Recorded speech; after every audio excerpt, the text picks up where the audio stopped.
ya ya ya na ni. Oh ya ya ya na na. Oh ya ya ya na ni. Oh ya na na.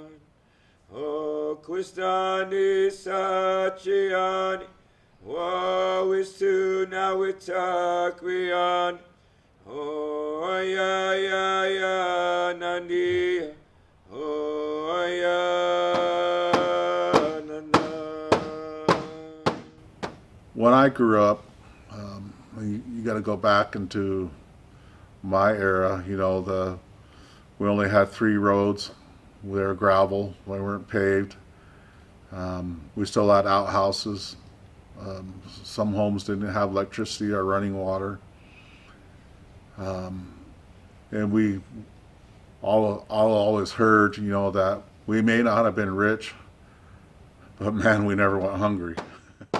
Oh ya ya ya nandi. Oh ya ya ya na na.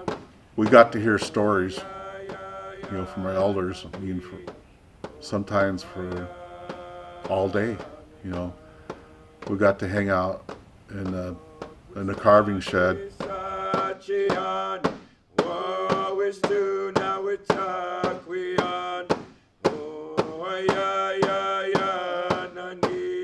The elders will teach if you're willing to listen.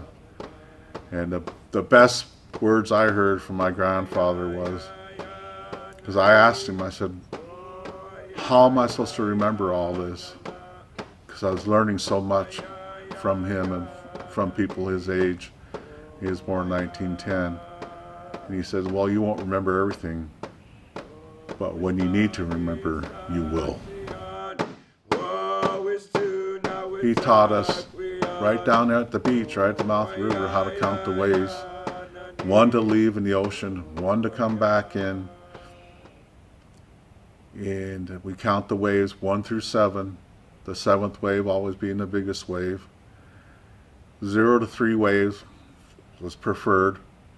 There's only 0 to 3 waves coming in on the beach. You can go, it's pretty safe. 3 to 5 winds is marginal. Anything over 5, you're risking your life.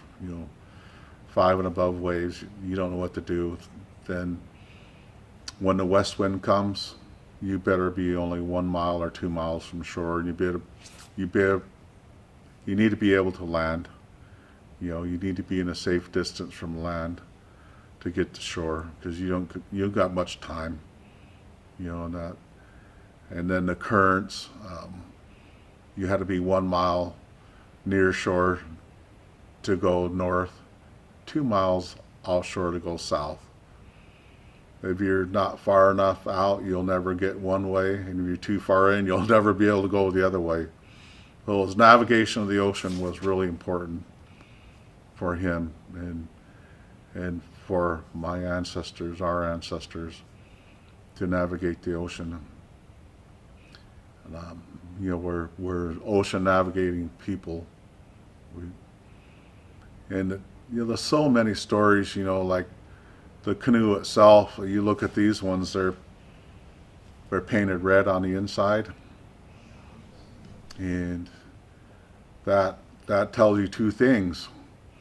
One, they traveled with the women on board, and the shape of the bow of the canoe was also a position where women could give birth to a child.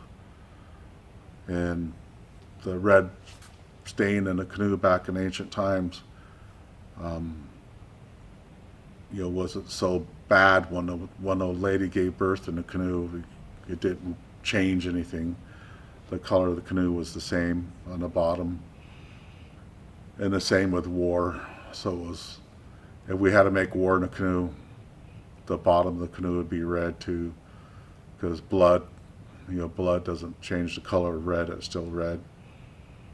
And then inside the canoe, it was painted blue, so it would be the outside. And that canoe was different than the canoes we made war in, or we traveled with women. That was strictly for trading. And he said the old people could tell by the color of your canoe, was it stained with a natural pigment from our river system, the blue clay.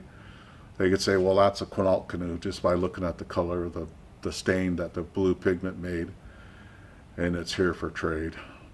And we know they're coming in a good way. When you see a whale in the open water, you put your paddles up, and the whale will know, you're not hunting them. So if you're digging, the whale's confused, but if you keep your paddles up, then the whale will know that you mean no harm to them. We have Mother Earth, that's pretty universal, but we have Father Ocean. Our ocean is our father, and our grandparents is the sky and the universe. And Father Ocean is, we know that he is very possessive, and if you lose a person to the ocean and they drowned, they won't come back, because the fathers of the ocean will keep them. So our people would go pray to his wife. They would pray to the wife to return the lost one to the village so he could have a proper burial. And that's what the Father Ocean means to us, our people. And we're taught too, that if we just take from the ocean, that's when the Father gets kind of upset with us. So before every season, we bring food to the ocean. We thank him for what he's about to give us, and we feed him so he don't take any of us. We treat it like it's a living being. I grew up here in Tohola, with the exception of 12 years. I've lived in Tohola almost all my life. And this is my home, and I always tell everybody I was born a Quinault and I'll die a Quinault. The elders that I knew, that I grew up with, they never imagined this would ever happen. They didn't share any or yield any warning, to what was going to happen, and hence our village is, 1 feet above sea level, and that 1 foot below sea level is rapidly changing because of the rising ocean. I think at some points, depending on the weather, the moon, and where the instruments are, my GPS can show that I'm 1 foot below sea level when I'm parked next to the post office. So ancient wisdom and ancient knowledge, I'm not going to say it's null and void, but it wasn't talked about. There was no warning. And what we're experiencing here on the Washington coast is unprecedented. Now we have to pay the price to relocate 1,200 people to higher ground. Well, the ancestors that I come from, were conservationists. We had laws in place to protect our environment, to protect our watershed, to the way we harvested anything that we need as a food source. It was 100% a conservation issue. And there was never any over-harvesting of the resources. Everything they had was repurposed at one point. You see these canoes here behind me, and I always like to tell people that when a tree falls, it's not dead. It's just an opportunity to give it second life.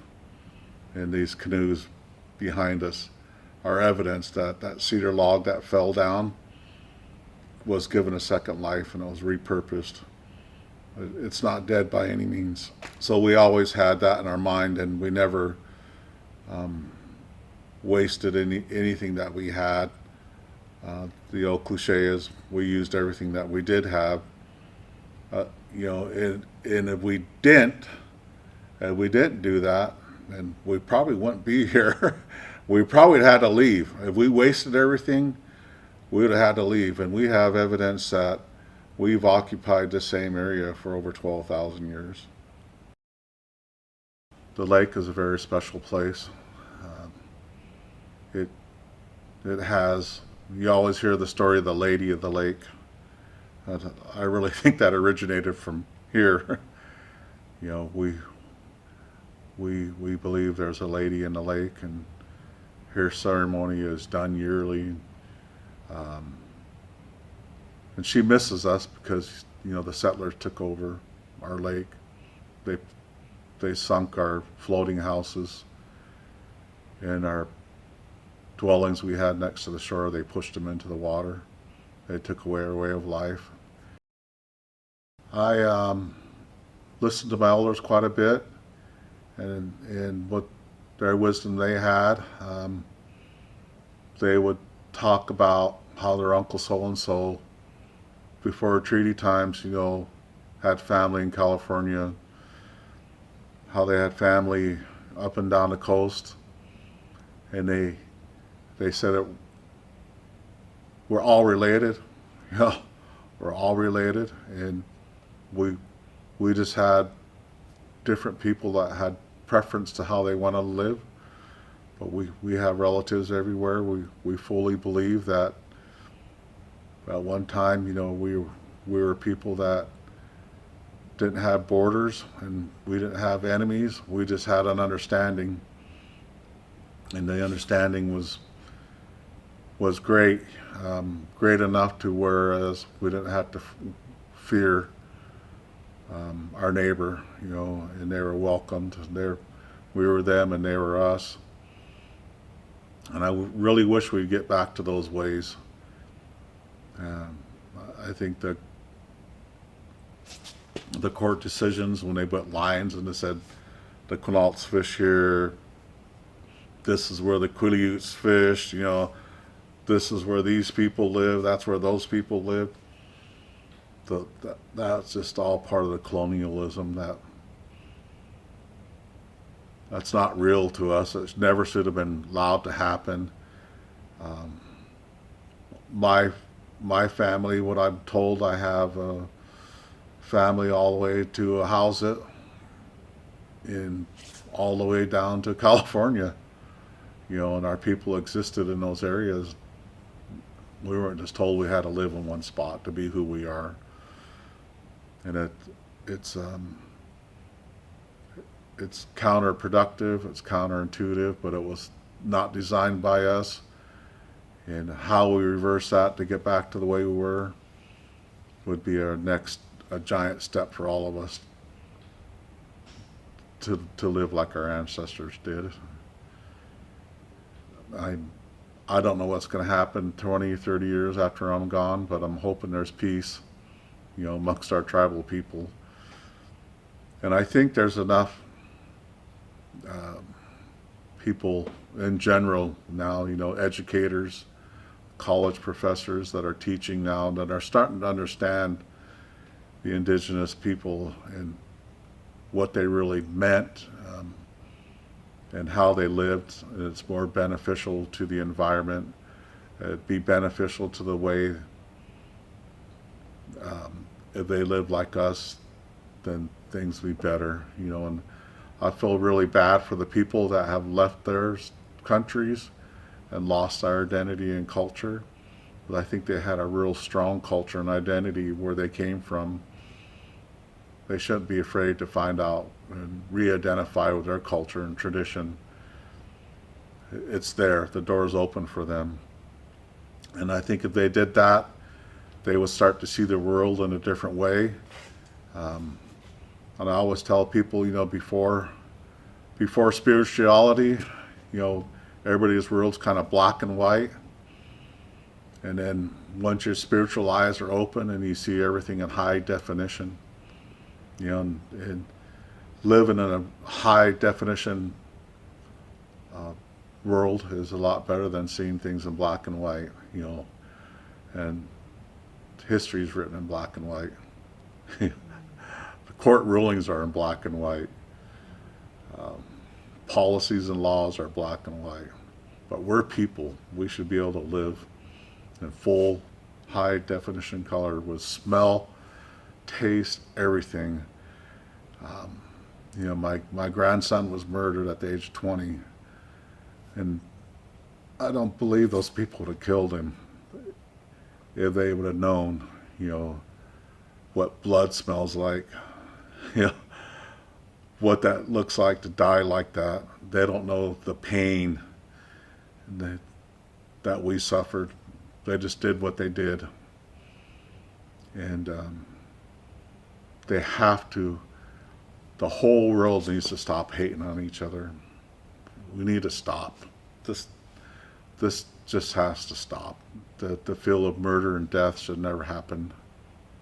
It's a terrible way to live somebody's life. And I know it's personal for me, and it's personal for a lot of people, but when you lose a loved one, you can't help but think of what were they thinking. But they weren't. They just did something because either they're going to get caught or they're not going to get caught. That's black and white. If I was to give any spiritual advice to younger generations, it would be just to know who their family is, to know their history, to know where they came from, as much as they possibly can, and to know their family song. And they want to be able to share that with other people. And that connection does a couple things. It keeps the bad things away and the good things where they belong, right in your heart, right in your soul. Our demise will be not knowing that what's important in life. If your history is not known because it was hidden or buried or forgotten about it, you just have to try really hard, and you have to dig as deep as you can. You have to research. You have to go to college. You have to get to know a professor. Somebody out there knows, that they have to know. I mean, and if you really can't find your history, then you have to find somebody that welcoming them into your ceremony, whether it be the sweat lodge or the canoe or whatever ceremony is you find near you. You just have to go and be part of them. But you can't just not do that. You have to do something that's very important for your spiritual and emotional health.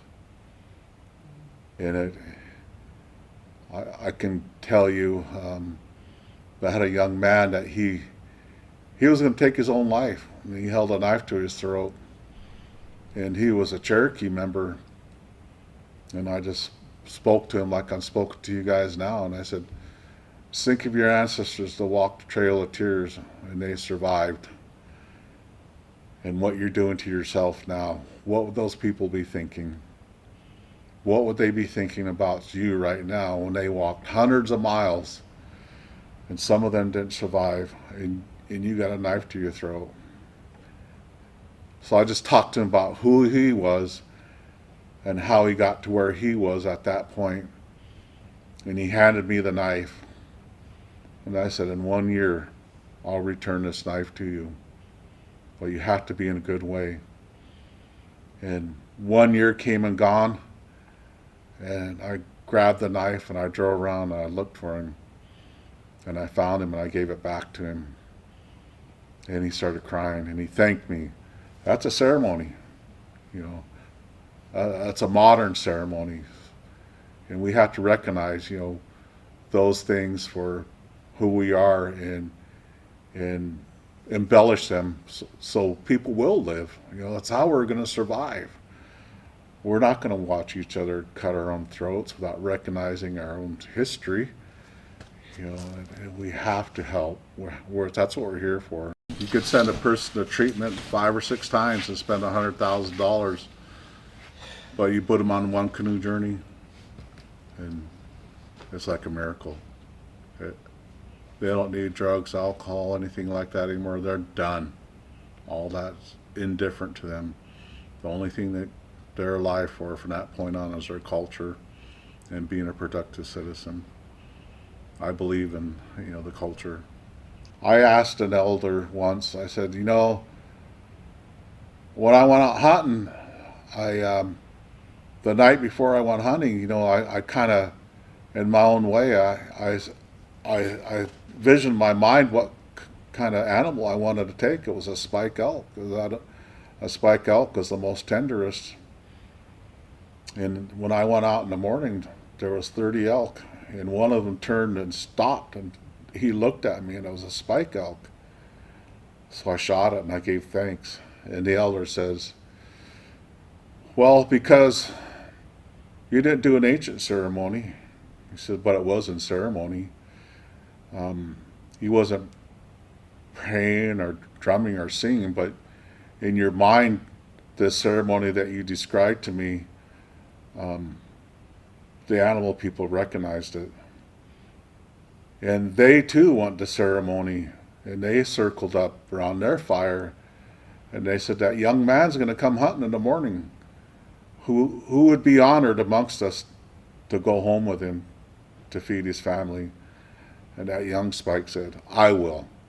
I will be honored to go home with that man, because he's honoring us right now with his ceremony. So our ceremony is protection from our world to the animal world, to the ocean world, other things that we separated for a long time from, but we need to reconnect that. The future is getting stronger here, with the resurgence of the canoe. Language, the language is going to come back. The ceremony, we had a 2-year setback because of COVID. Well, we're getting it back, and I really think there's a lot of work to do with as many members as we have, as reconnecting them with their family and their ancestors. Some of them have not learned, who their families are, and they certainly haven't learned their family songs. And but the canoe people will always welcome them into the canoe, and that's a start. Just like the name of our canoe, the Mei, the beginning. It's a beginning.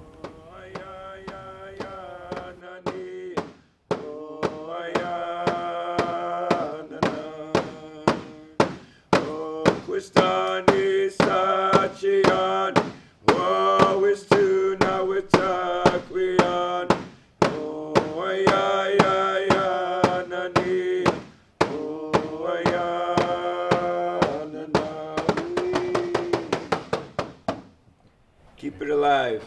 Keep it alive.